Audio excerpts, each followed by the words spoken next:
भूले हुए तबेले की कहानी। गांव का तबेला। एक हरे भरे गांव में एक बड़ा सा तबेला था जिसे चाचा फजल बख्श चलाते थे। चाचा फजल बख्श एक बुजुर्ग व्यक्ति थे जिनकी लंबी सफेद दाढ़ी थी। वह बहुत दयालु थे और अपने जानवरों से बेहद प्यार करते थे। उनके तबेले में कई गायें, बकरियां और एक खास भेड़ थी जिसका नाम भूरी था। भूरी सफेद मुलायम ऊन से ढकी हुई थी और चाचा उसे बहुत प्यार करते थे। तबेले के पास बच्चे खेलते रहते और चाचा अपने पशुओं की देखभाल में लगे रहते। चाचा फजल बख्श और भूरी चाचा फजल बख्श भूरी से बेहद लगाव रखते थे। वह उसे अपने हाथों से प्यार से खिलाते और सहलाते। भूरी भी उनकी ओर स्नेह से देखती और उनके साथ घुल मिल गई थी। तबेले में सूखी घास बिखरी हुई थी और लकड़ी की बाढ़ ने पूरे इलाके को घेर रखा था। वहां का नजारा बहुत शांत और सुखद था। गांव में ईद की तैयारियां गांव में ईद उल अजहा की तैयारियां जोरों पर थीं। हाट में बड़ी रौनक थी। लोग कुर्बानी के लिए गाय, बकरियां और भेड़ें खरीद रहे थे। बच्चे उत्साह से बड़े बड़े जानवरों को देख रहे थे। जुनैद और अशर नाम के दो भाई भी अपने परिवार के साथ एक गाय और एक बकरी चुन रहे थे। उनकी आंखों में खुशी और उमंग थी। जुनैद और अशर के कुर्बानी के जानवर ईद का दिन नजदीक आ रहा था। जुनैद और अशर ने अपने जानवरों को सुंदर रंग बिरंगी रिबनों और घंटियों से सजाया।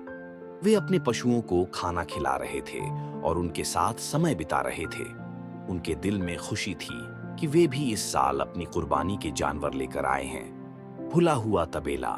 ईद की तैयारियों में बच्चे इतने व्यस्त हो गए कि वे अब चाचा फजल बख्श के तबेले नहीं आते थे। वहां पहले जैसी चहल पहल नहीं रही। चाचा फजल बख्श अकेले बैठे भूरी को सहला रहे थे।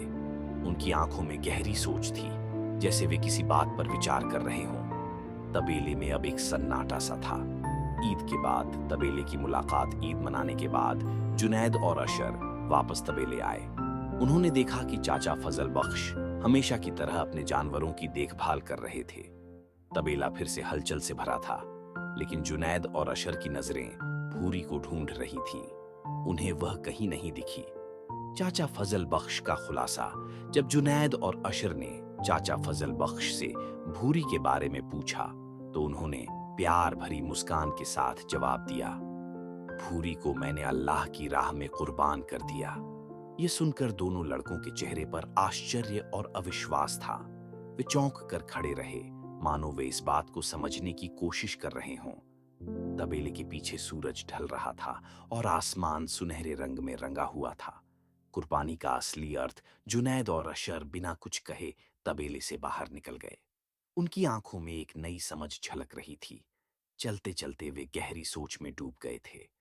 कुर्बानी का असली अर्थ अब उन्हें समझ में आ रहा था। उनके सामने गांव का शांत परिदृश्य फैला था